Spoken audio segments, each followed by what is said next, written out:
所謂聖潔，原來如此。嗱，我哋睇下利未記11章點講。嗱，呢度咧當呢個摩西帶領咗以色列人出埃及之後發生嘅。咁上帝同佢哋講：我係耶和華你哋嘅神，你哋要聖潔，因為我係聖潔嘅。咁咧，然之後再重複多一次，你哋要聖潔，因何我係聖潔嘅。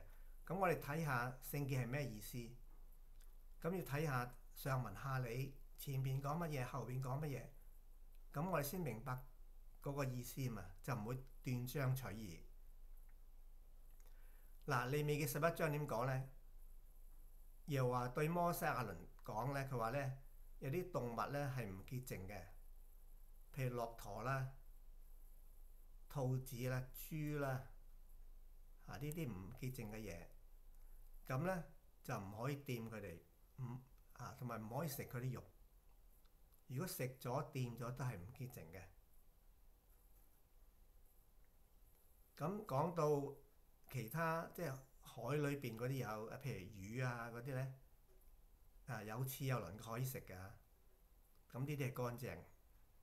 但係如果嗰啲無齒無鱗，譬如蝦蟹啊、龍蝦呢啲咧，呢啲可憎係唔乾淨嘅嘢咧，就唔可以掂，唔可以食嘅。雀鳥都亦都分可憎，即係唔潔淨嘅。佢呢度講話，譬如雕啊、小鷹啊、烏鴉啊、鷹啊呢啲就唔可以食嘅，呢啲可憎嘅。咁亦都講到話，凡有翅膀用四足爬行嘅咧，都係可憎嘅。咁呢啲可憎嘅就唔可以食，因為佢哋係唔乾淨嘅、唔潔淨嘅。佢話地上爬行嗰啲都係唔潔淨嘅，譬如有鼠啊、蜥蜴啊、壁虎啊呢啲咁嘅嘢。呢啲唔潔淨嘅嘢，你如果掂咗佢咧，就唔潔淨嘅，即係必不潔淨到晚上嘅。佢要分明係邊啲潔淨唔潔淨嘅，唔潔淨嗰啲係唔可以掂嘅。咁而家講到話，如果嗰啲野獸係死咗嘅點咧？如果掂佢咧，亦都係唔潔淨嘅，因為佢本身係唔潔淨噶嘛。如果掂咗佢咧，必不潔淨到晚上嘅。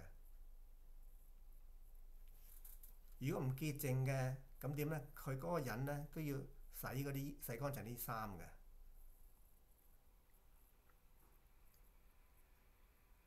嗱，佢呢度話咧，地上爬行嗰啲動物咧係可憎噶，唔可以食噶。佢又冇講例子。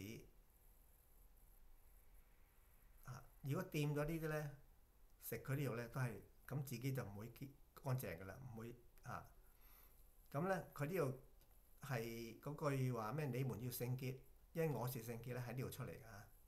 佢重複多一次咁佢再講話要將潔淨和唔潔淨嘅、可以食嘅同唔可以食嘅活物咧，都要分別出嚟。咁佢呢個意思咩叫聖潔？就係話嗰啲唔乾淨嘅嘢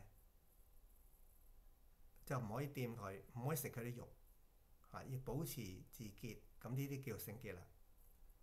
咁呢個聖潔嘅定義咧，上帝係做到啦。咁佢要人跟住去做咧，當然唔係話容易做到啦。